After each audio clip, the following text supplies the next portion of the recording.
The National Cutting Horse Association presents Behind the Minds, a series by the Converse Cowboy, featuring Tatum Rice. Brought to you in part by Performance Horse Central and these fine sponsors.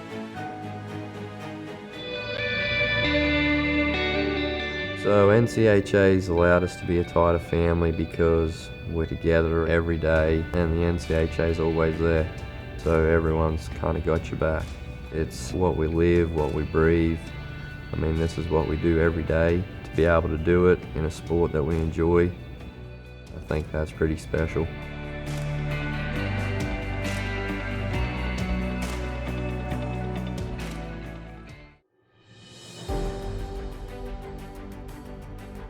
Tatum Rice, I'm glad you're here, my friend. It's day 3 of the NCHA Futurity. It's been a few weeks since we sat down for that first interview. What has changed from that day till now?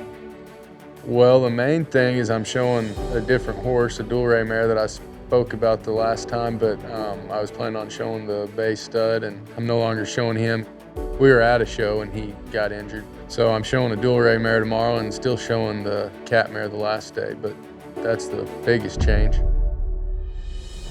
Adversity like that comes up. There's many variables already in this game of cutting, so you throw that adversity on top. How do you handle that? You just keep on going and everything happens for a reason, and just do the best you can with it. It may turn out better this way, who knows? Yeah.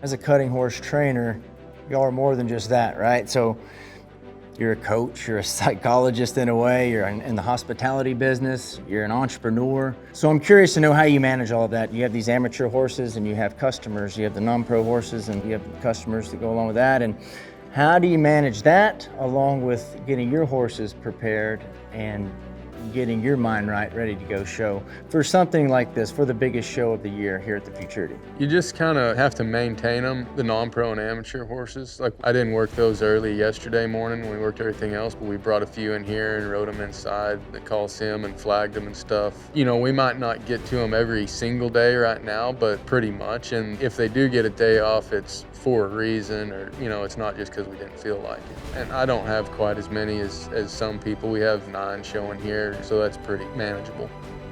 How do you handle it, Tatum, when you have to make that decision, like, hey, I'm gonna show these 2 at the Futurity, and you have to tell that customer, sorry, yours didn't make the cut? That can be hard, but with my customers, it's not. I've got great customers and they get it, like John Kratzer and the Milners and Kevin Sidney Knight, they understand that sort of thing. They've been there before, and I'm pretty fortunate in that regard. You know, there are sometimes owners don't take it very well. You know, and I understand it's disappointing. But I feel like if you handle it right throughout the year and don't lead them to think you're gonna show it, if you're not, then there shouldn't be that much trouble. And if there is, somebody's unreasonable.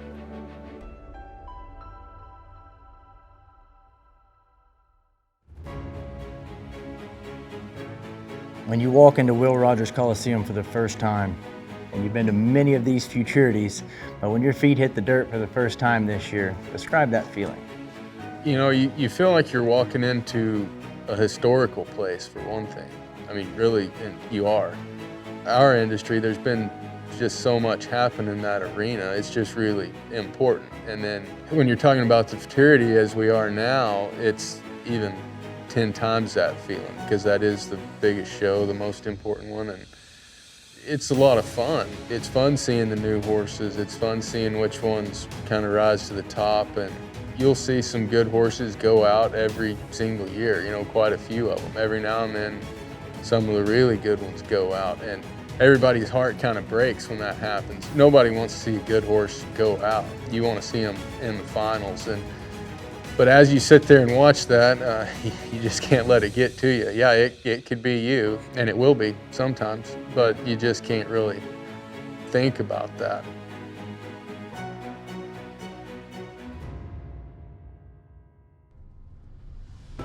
Game day is tomorrow for Tatum Rice. So you wake up tomorrow, walk me through what that day looks like for you till you walk in and and show for the first time? We'll work at 4 in the morning, I believe. That's what we've been doing. You know, just trying to think about being really dialed in on your cow, and like I try to tell myself as many times as I can to watch the cow's eye and make clean cuts. Hopefully keep it that simple. Hopefully if I'm doing that, then everything else kind of takes care of itself the best it should.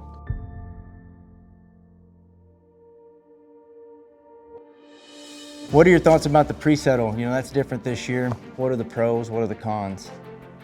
I'm into getting the cut and done sooner. I mean, I sort of feel like the rest of the world's telling us that we need to do that. We have a lot of horses to work, a lot of people wanting to cut, and they don't really want to do it at midnight. So I am for getting the cut and done sooner, and if the pre-settle helps with that, then that's great, I think. As far as showing on pre-settled cows, I'm kind of indifferent if it's the same for everybody. You know, I don't know if they're better or worse. We'll never know if they were. You say, well, if we wouldn't have pre-settled, they'd have been better. Well, how do you know? Or if you did another set and don't pre-settle, and somebody's going to say, well, we should have pre-settled. But it just is what it is. So there's a Smoky with the notch in the end of her left ear. Yeah. There's a shaggy smoke. I called her the Smoky hair horn. All the way over. I didn't have the other smoke you just said. So you got a notch left ear? Yeah. That hair horns has a right ear.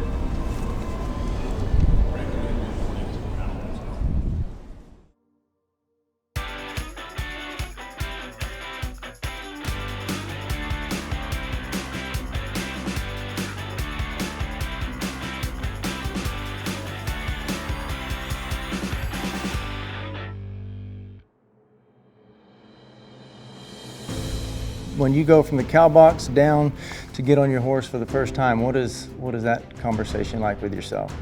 As I'm walking down there, I'm just still thinking about the cows, and if somebody's still showing, you know, you're looking back, seeing what they're cutting and seeing how the cows are acting on the cuts. And I feel like the worst thing you can do is thinking about what might go wrong. Just reminding myself to be smooth and read the cow and don't do something stupid. Telling myself that even though we've worked real hard for the last 2 years, we're just gonna do it again as soon as this is over, so.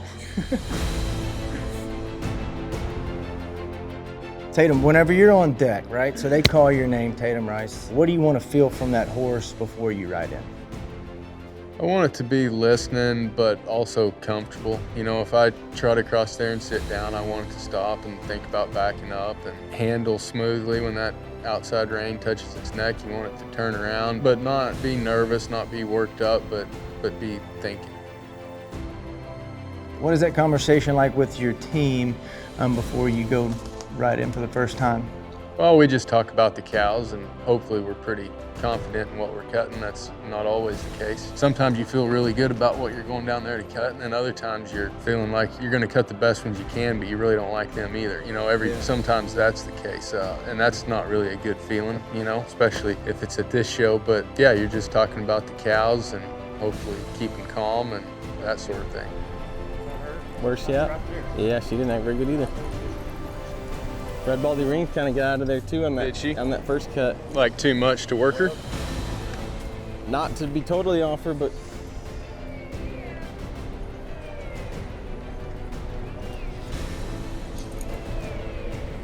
Well, are we still good with the roan throat? I like it.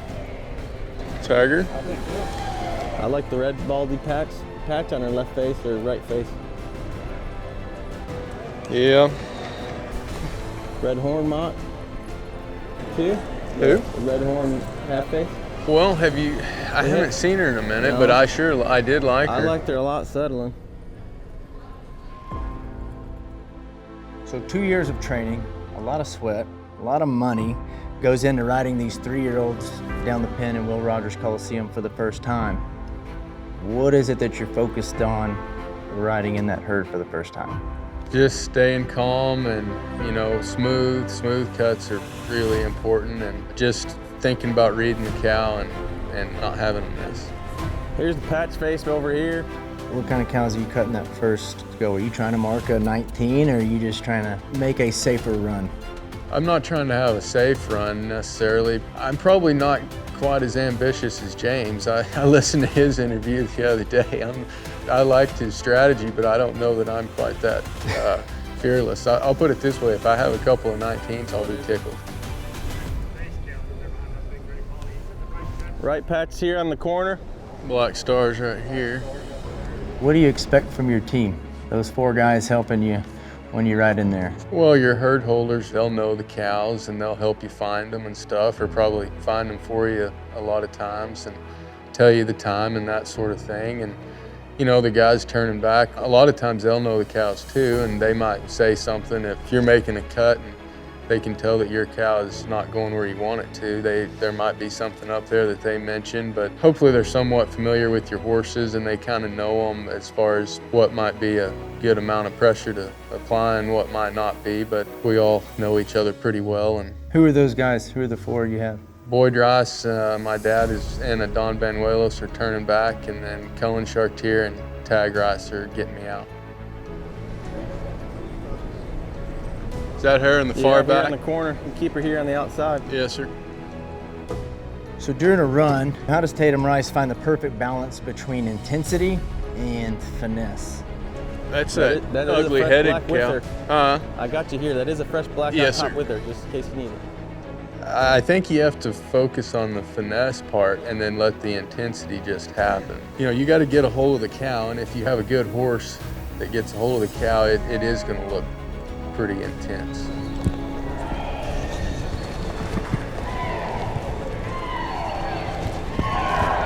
Hey. Easy. You're all right. Hey. You're all right. Easy that way. Easy. Hey.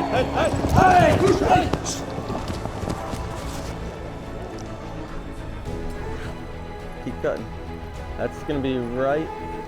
That's the red baldy rings. He's gonna be a little bit more cow. When you're riding through the herd and it's not shaping up how you want, your cows that you're wanting to cut aren't where they need to be, and you got to call an audible. How do you stay calm in that situation and make the right move? Well, you don't always, but from doing it a lot, I guess. If your cows aren't shaping up, hopefully there's something else up there that you're familiar with that's fresh, that's acted pretty good. But sometimes a cow that's up there that didn't settle all that good, if you just get it cut just right, you can still get by. And sometimes they turn out to be really good. It just depends. 40.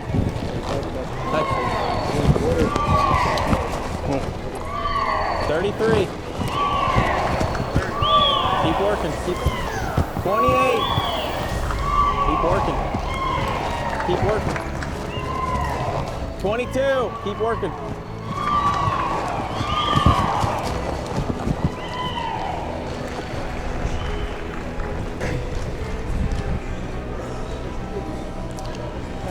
Black baldy will go again, or the big one, whatever.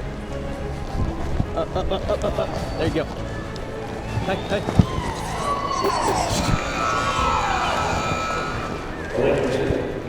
It doesn't matter what your name is or how much money you've won or how good your horse is, anything can happen in that show pen. You know, there's a lot of variables at play. So I have to think you have a lot of pressure that you're putting on yourself, expectations of yourself and of your horse. How do you handle all of that? I don't necessarily feel like I am putting that much pressure on myself at this point, really. Like, yeah, I want to do good and we've worked hard, but so is everyone else, you know. I think trying not to put too much pressure on yourself is the main thing. You know, just go do the job, and as long as you can focus more on the process than on the results, then you can be satisfied no matter what, as long as you did your work. Sorry, man. It's all right. I felt it coming, but I thought we could get one more out of her. Thought we had her. I thought we had her good enough, but she just tried that time before and then really got us.